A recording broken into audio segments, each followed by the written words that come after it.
Folks, you may be aware that I'm very much a nerd, and to be speaking on this subject, well, I'm way in over my head.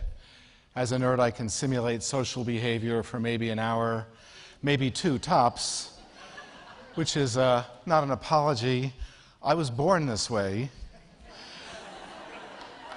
which many of you may recognize as a line from a Leonard Cohen song, although there's a group calling themselves Little Monsters who may also feel the same way, and I can identify with them more than you'd think. But I am a fish out of water in this topic. All I know to do is stand up for the stuff that I believe, but the idea is to focus on the enablers of large-scale change and focus from the bottom up. I don't know how to do things top-down. You know, the site I've run in the past is all bottom-up stuff, grassroots stuff. So first, I'm going to try to learn from what's worked in the past for large-scale social change when it comes to philanthropy. Because social networking is not so new. I'm learning from one of my previous nerds, a guy named Johannes Gutenberg, who invented some pretty cool technology, didn't get very far with this. And by the way, I'm serious when I talk about things this way. I'm serious when I refer to a blogger named Martin Luther, who knew what he wanted to do with social media, and he had some real effects, but he was building on an existing social networking platform, which was the church's Store and Forward network, which actually worked out pretty well for him. That Store and Forward network was first built by a blogger named Paul of Tarsus, better known as St. Paul, who himself was a pretty accomplished social media practitioner. Again, not being facetious here, these guys were practicing social media and got results. Paul, of course, used what I'm now calling email, or short for epistle mail. And having introduced that joke, I really should retire it now. More recent bloggers, and I'm serious, they wrote in pamphlets, but they were blogs, were folks like John Locke, the real John Locke, not the lost guy, Ben Franklin, Thomas Paine. These were bloggers who helped invent and promote modern representative democracy. They saw what the Romans did, and they decided to do it a lot better. What they did is what they're doing now for us, what we're doing now, because their changes all took 200 or 300 years to play out. What's happening this decade is that hundreds of years of social change is being compressed, I feel, into about 10 years. This is pretty dramatic.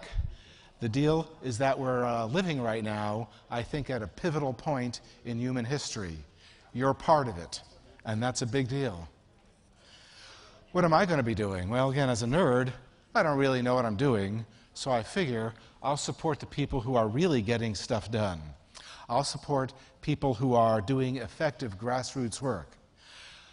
I'm not interested in people who just have good intentions. I'm only interested in people who know how to do things, and I'm going to focus on those efforts which actually enable other people to do really big change, sometimes called force multipliers.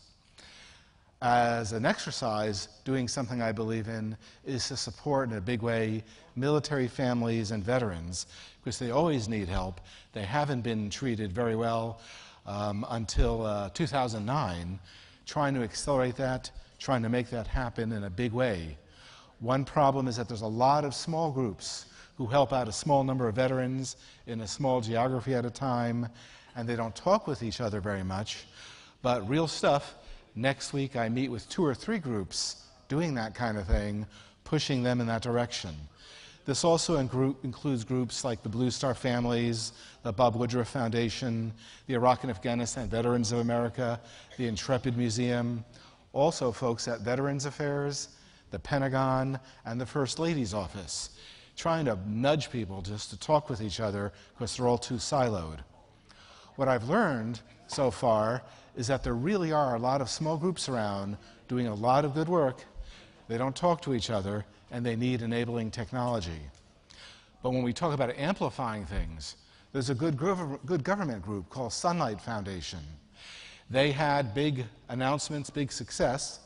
Monday, the president signed an executive order saying, hey, we got to do a much better job of pushing government transparency, of telling where the money comes from, where it goes, what people gets for it.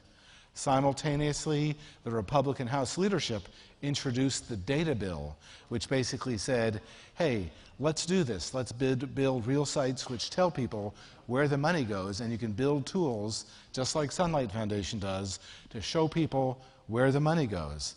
That's a big deal. Talking about bigger force multipliers. You know, a lot of us, we all want to help out with things, and in this, you know, in our country, that means typically helping out charities and different nonprofit groups. But sometimes we're paralyzed when we hear that a lot of nonprofits are bogus. There are a lot of nonprofits which are great at telling a good story, a heart-wrenching story, a compelling story. Then they're great at cashing checks, and they're great at faking results. How do you get help figuring out what's what? Charity Navigator and GuideStar are known for looking at the financial soundness of nonprofits. Now they're getting into looking at the real effectiveness of nonprofits. Ahead of the curve a bit is a group working with them called greatnonprofits.org. It's Yelp for nonprofits.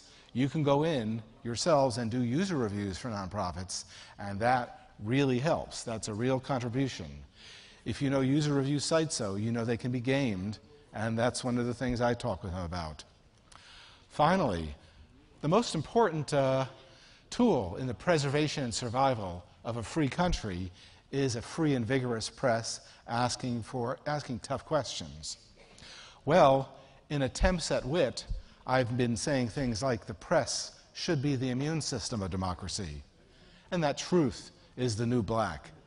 Yes, those are my attempts at wit, and yes, the girlfriend reminds me that I'm not as funny as I think I am. But just consider that we just had a presidential debate with no fact-checking. Talk about a cable news fail.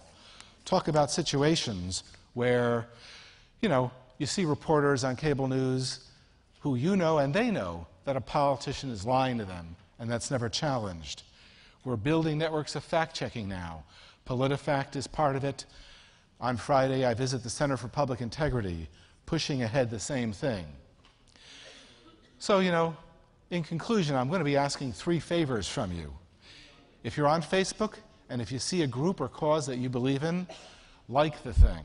And when they post stuff, hit the like link or the share link. That has more effect, especially when we're all doing it, than you think.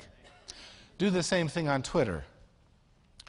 And if you're involved with nonprofits at all, even if there's just one you like, go into greatnonprofits.org and write a little review on it. These are small things, but in the mass, this is big social media stuff. Because, you know, in my hidden agenda, if we work together in social media, we become part of something much bigger than us as individuals. There's nothing so powerful as an idea's time has come. And that's Victor Hugo's way of saying there's a tipping point looming right now. If we work together, we can actually make really big stuff happen. Everyone here is part of this kind of thing, so do me a favor, do the kind of thing I was suggesting, help me out and help the whole species out. Thanks, folks.